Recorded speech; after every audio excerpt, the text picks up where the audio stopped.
اعوذ باللہ من الشیطان الرجیم، بسم اللہ الرحمن الرحیم۔ السلام علیکم ناظرین، ایک اور لیکچر کے ساتھ مدثر اقبال سبل السلام چینل کی طرف سے آپ کی خدمت میں حاضر ہے۔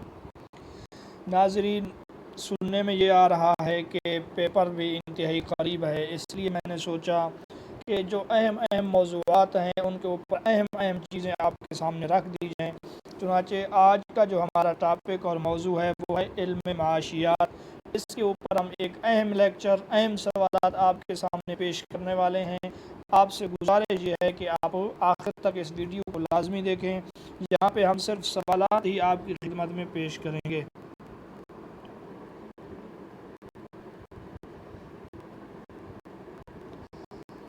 تو ہمارا پہلا سوال یہ ہے، مسلم مفکرین نے معاشیات کو کتنے نام دیے ہیں؟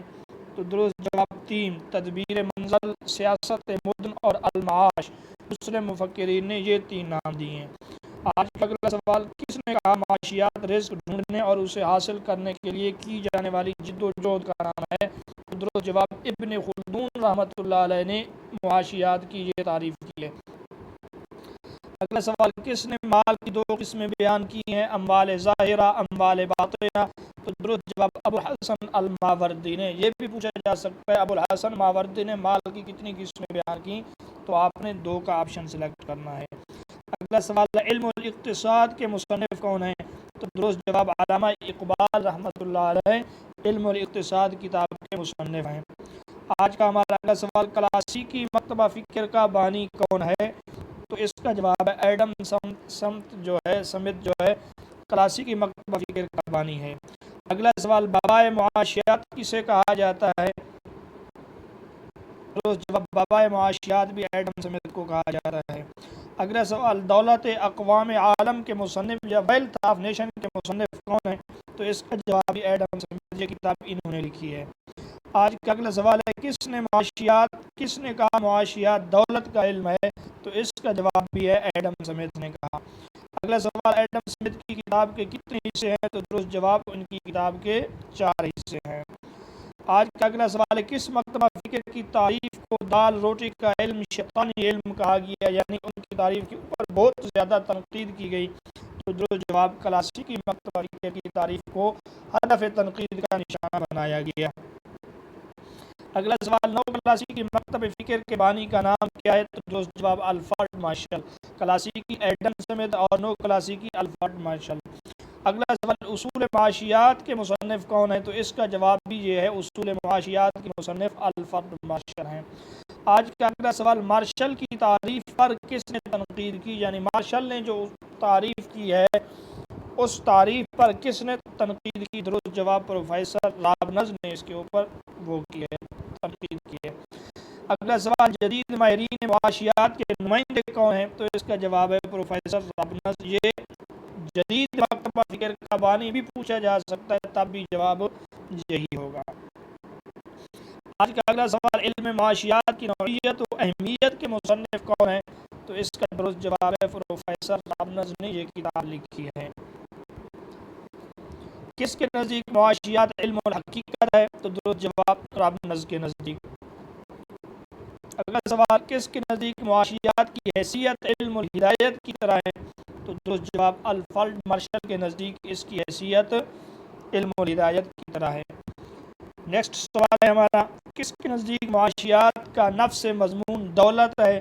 تو اس کا جواب آپ ملاحظہ کر سکتے ہیں، کلاسیکی مکتبہ فکر اور ایڈم سمتھ کہتے ہیں معاشیات کا نفس مضمون دولت ہے۔ اگلا سوال، کس کے نزدیک معاشیات کا نفس مضمون مادی فلاح ہے؟ تو اس کا جواب الفرڈ مارشل نے معاشیات کی تعریف میں مادی فلاح اور مادی بہبود کو زیادہ توجہ اور اس کے اوپر زیادہ انہوں نے زور صرف کیا ہے۔ اگلا سوال، معاشیات علم ہے یا فن ہے؟ تو اس کا درست جواب دونوں ہے، معاشیات بیک وقت علم بھی ہے اور فن بھی ہے۔ اگلا سوال، انسانی ضروریات کو کیا نام دیا جاتا ہے؟ تو اس کا جواب ہے انسانی ضروریات کو حاجات کا نام دیا جاتا ہے۔ اگلا سوال ہے، حاجات کی کل کتنی اقسام ہیں، کل کتنی قسمیں ہیں؟ تو درست جواب حاجات کی 3 قسمیں ہیں، ضروریات زندگی، اسائشی زندگی، تعیشات زندگی۔ یہ سوال اصول فقہ کے اندر بھی ہے کہ مقاصد جو ہیں وہ کتنے درجے کے ہیں، مقاصد ضروریہ، مقاصد تحسینیہ اور اسی طرح مقاصد کی جو 3 قسمیں ہیں، تو ادھر ان کو حاجات کے نام سے وہ کیا جاتا ہے۔ اگلا سوال ہے، کسی شے یا چیز میں پایا جانے والا وہ جوہر جس کی بدولت ہماری کوئی ضرورت پوری ہوتی ہو، اس کو کیا کہتے ہیں؟ افادہ۔ تو ناظرین، یہ افادہ کی تعریف ہے۔ مثال کے طور پہ پانی میں پایا جانے والا جوہر جو ہے اس میں پیاس بجھانے کی صلاحیت ہے، روٹی کے اندر بھوک ختم کرنے کی صلاحیت ہے، تو اس کو افادہ کہیں گے کہ پانی کا افادہ پیاس کو ختم کرنا اور روٹی کا افادہ بھوک کو مٹانا۔ اگلا سوال ہے، لوگوں کے ہنر اور صلاحیت کو کیا نام دیا جاتا ہے؟ تو اس کا جواب ہے خدمات کا۔ لوگوں کے ہنر یا صلاحیت سے فائدہ اٹھانا، گویا کہ ان کی خدمات سے بندہ اپنے آپ کو فائدہ پہنچا رہا ہے۔ اگلا سوال یہ، آمدنی کا وہ حصہ جو صرف نہ کیا جائے، جو بچا کے رکھا جائے، اس کو کیا کہتے ہیں؟ اس کو بچت کہتے ہیں۔ یعنی جو آمدنی کا حصہ محفوظ رہے، خرچ نہ ہو، وہ بچت ہے۔ اگلا سوال، کسی شخص کی ذاتی محنت کا معاوضہ آمدنی کہلاتا ہے۔ کوئی بندہ ذاتی محنت کرتا ہے، اپنی خدمات سپرد کرتا ہے، اور خدمات کے ملنے والا، ان کے بدلے میں ملنے والا معاوضہ جو کہلاتا ہے وہ آمدنی ہے۔ اگلا سوال ہے، علم معاشیات کی کتنی بڑی اقسام ہیں؟ تو دو جواب، علم معاشیات کی 2 بڑی اقسام ہیں، نظریاتی معاشیات اور اطلاقی معاشیات۔ اگلا سوال ہے، انسان کے طرز عمل کا مشاہدہ کر کے، انسان کے طرز عمل کو دیکھ کر اس کے بعد جو اصول و قوانین وضع کیے جاتے ہیں وہ کس میں شامل ہیں؟ تو درست جواب نظریاتی معاشیات میں۔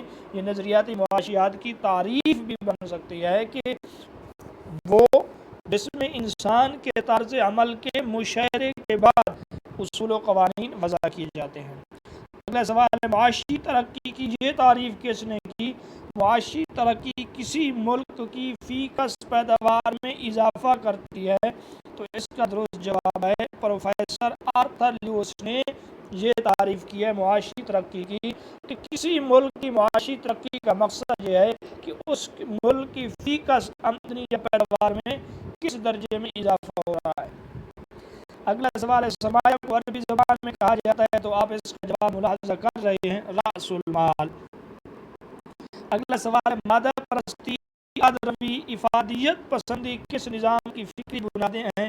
تو درست جواب سرمایہ دارانہ نظام کی۔ اگلا سوال ہے، مشترکہ ملکیت کا نظریہ سب سے پہلے کس نے دیا؟ تو اس کا جواب ہے سب سے پہلے افلاطون نے دیا۔ اگرچہ افلاطون کا یہ نظریہ کامیاب نہیں ہو سکا، کیونکہ افلاطون کا جو شاگرد تھا ارسطو، اس نے اس نظریے کی مخالفت کی، لیکن سب سے پہلے اس نظریے کو دینے والے افلاطون ہیں۔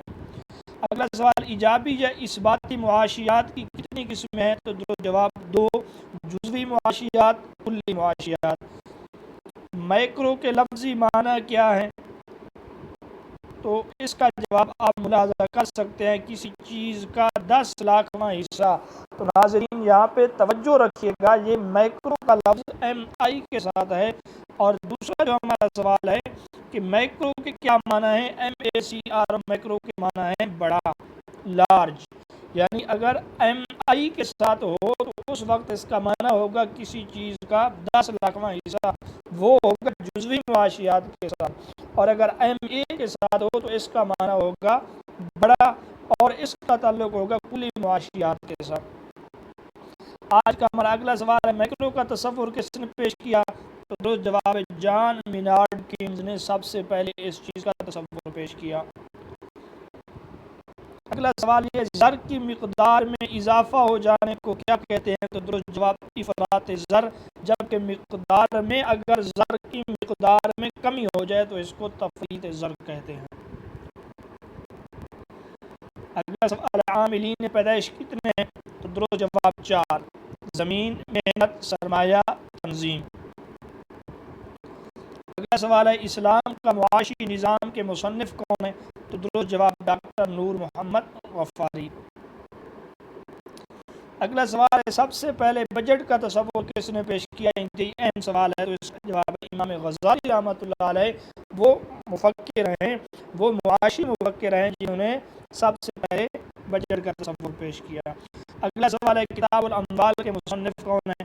تو درست جواب امام ابو عبید القاسم بن سلام رحمۃ اللہ علیہ، جو 150 میں پیدا ہوئے، امام شافعی کے ساتھ پیدا ہوئے اور 224 ہجری میں فوت ہوئے۔ ابن جریر طبری رحمۃ اللہ علیہ کی پیدائش 224 ہے اور امام ابو عبید القاسم بن سلام کی وفات 224 ہے۔ اگلا سوال ہے اکتساب فی الرزق المستطاب کے مصنف کون ہے؟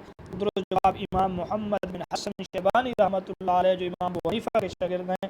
انہوں نے اکتساب فی الرزق المستطاب نامی کتاب لکھی ہے جس میں کسب کے طریقے، کسب حلال وغیرہ وغیرہ ایسی چیزوں کا ذکر کیا ہے۔ اگلا سوال ہے ابن خلدون رحمۃ اللہ علیہ نے اپنی کتاب مقدمہ کے 5ویں باب میں کتنی فصول صرف المعاش کے لیے مخصوص کی ہیں؟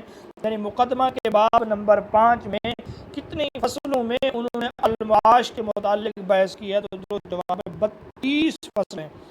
32 فصلیں صرف اسی موضوع کے لیے انہوں نے مختص کی ہیں۔ اگلا سوال ہے وہ مال و دولت جو مزید نفع یا پیداوار کے لیے استعمال ہو اس کو کہتے ہیں سرمایہ۔ تو سرمایہ کی تعریف یہ ہے جو مزید نفع کے لیے یا مزید پیداوار کے لیے استعمال ہو۔ گھر کے اندر ذاتی چیزیں جو ضرورت کی ہیں یا جن کو مزید نفع اور دولت کے لیے استعمال نہیں کیا جا رہا اس کو دولت کہیں گے، اس کو سرمایہ نہیں کہیں گے۔ فرق بھی پوچھا جا سکتا ہے انٹرویو میں کہ دولت اور سرمایہ میں کیا فرق ہے؟ تو دولت جمع شدہ مال کو کہتے ہیں جو مزید نفع اور پیداوار کے لیے استعمال نہ ہو، اور سرمایہ وہ مال ہے جو مزید نفع اور مزید پیداوار کے لیے استعمال ہو۔ اگلا سوال ہے یورپ میں جاگیرداری نظام کی بنیاد کب پڑی؟ تو 5ویں صدی عیسوی میں یورپ میں جب رومی سلطنت کے ٹکڑے ٹکڑے ہونے لگے تو آہستہ آہستہ لوگوں نے علاقوں پہ قبضہ کر کے وہاں جاگیرداری نظام کو قائم کیا۔ اگلا سوال ہے یورپ میں جاگیرداری نظام کا خاتمہ کب ہوا؟ تو 14ویں صدی عیسوی میں اس نظام کا خاتمہ ہوا۔ اگلا سوال ہے کمیونزم کو عربی میں کہا جاتا ہے؟ دو جواب الشیوعیہ۔ الشیوعیہ اس کو عربی زبان میں کہا جاتا ہے۔ اگلا سوال ہے افلاطون کے کس شاگرد نے اشتراکی نظام کی مخالفت کی؟ تو درست جواب ارسطو نے۔ اگلا سوال ہے لینن نے روس میں کب اشتراکی حکومت قائم کی؟ تو درست جواب 1917 میں یہ اشتراکی نظام قائم کرنے میں کامیاب ہو گئے۔ یہاں یہ بھی پوچھا جا سکتا ہے اشتراکی نظام کس ملک میں قائم کی؟ تو جواب ہوگا روس، اور اگر روس آپشن میں ہو تو یہ بھی سوال میں پوچھا جا سکتا ہے کس نے؟ لینن نے۔ اور تیسرا سوال یہاں پہ ایسے بھی بن سکتا ہے کہ کب یہ اشتراکی نظام قائم کیا؟ تو درست جواب 1917۔ اگلا سوال ہے کس اشتراکی مفکر نے کہا ہمیں مذہب کے خلاف جنگ کرنی چاہیے؟ تو درست جواب لینن نے یہ کہا کہ ہمیں مذہب کے خلاف جنگ کرنی چاہیے۔ اگلا سوال ہے کس نے کہا مذہب افیون ہے؟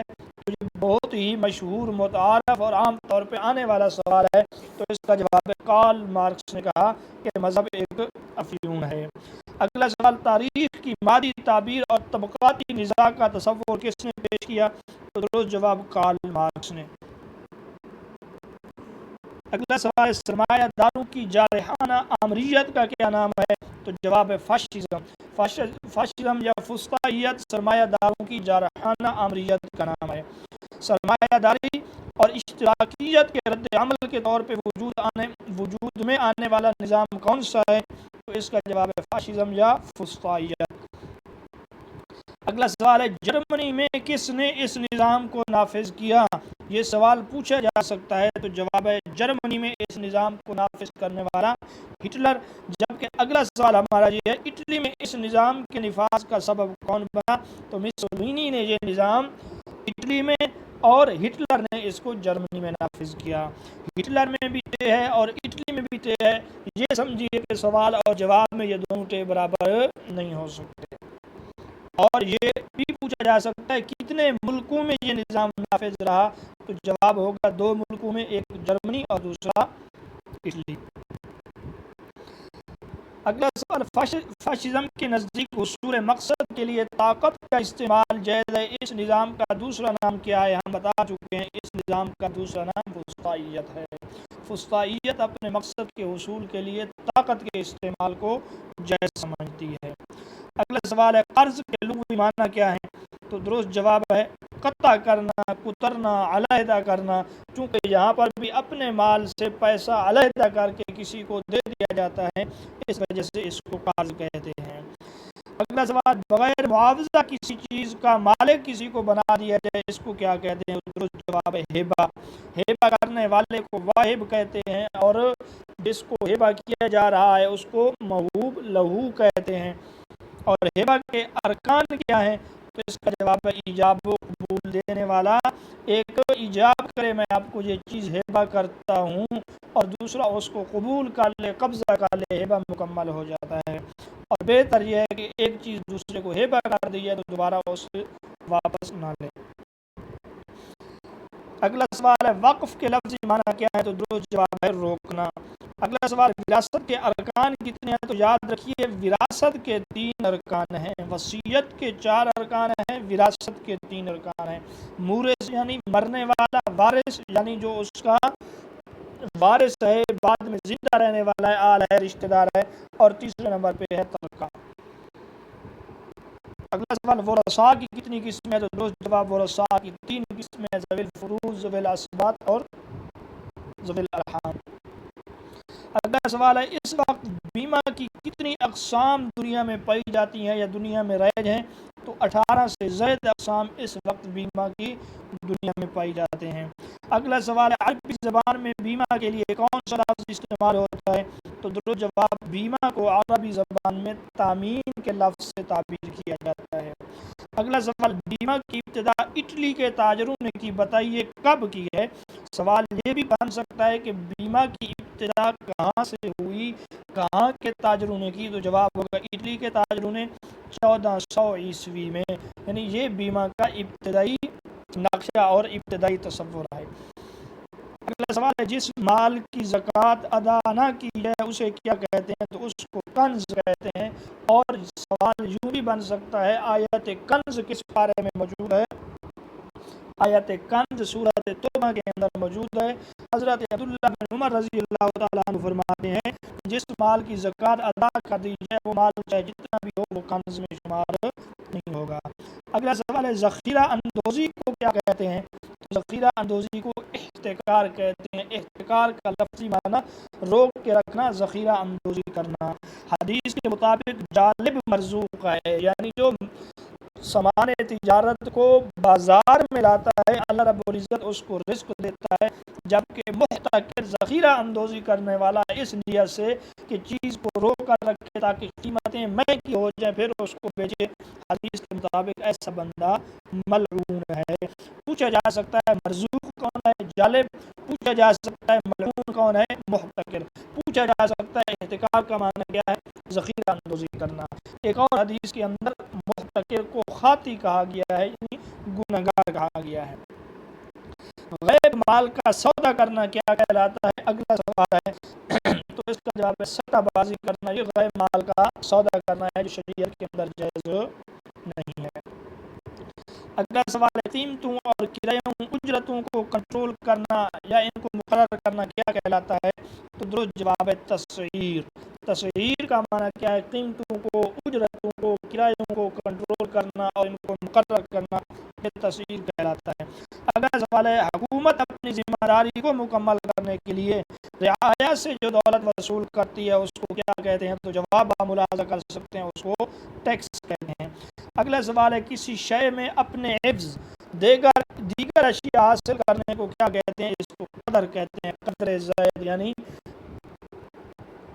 کوئی چیز دے کر اس کے بدلے میں کوئی اور چیز حاصل کر لینا، یہ قدر کہلاتا ہے۔ اگلا سوال یہ ہے، اخلاق ناصری کے مصنف کون ہیں؟ تو درست جواب محمد بن حسن طوسی۔ اراضی یعنی زمین کی کل کتنی اقسام ہیں؟ تو اس کا جواب ہے زمین کی کل 6 قسمیں ہیں۔ اگلا سوال ہے، ٹیکس عائد کرنے کے کتنے اصول ایڈم سمتھ نے بیان کیے؟ تو درست جواب 4۔ سوال یہ بھی بن سکتا ہے ٹیکس نافذ کرنے کے، ٹیکس عائد کرنے کے اصول کس نے بتلائے ہیں؟ جواب ایڈم سمتھ ہوگا۔ سوال یوں بھی بن سکتا ہے کہ ٹیکس نافذ کرنے کے کتنے اصول بتلائے ہیں؟ تو جواب ہوگا 4۔ سوال یوں بھی بن سکتا ہے ٹیکس نافذ کرنے کے اصول اس نے اپنی کس کتاب کے اندر بتلائے ہیں؟ تو جواب ہوگا ویلتھ آف نیشن، یعنی اقوام دولت میں اس نے یہ 4 اصول بتلائے ہیں۔ اگلا سوال ہے مکابلی اور شوپنہاور کا تعلق کس نظام سے تھا؟ تو آپ ملاحظہ کر سکتے ہیں یہ فاشزم سے ان کا تعلق تھا، یہ اس نظام کے حامی تھے۔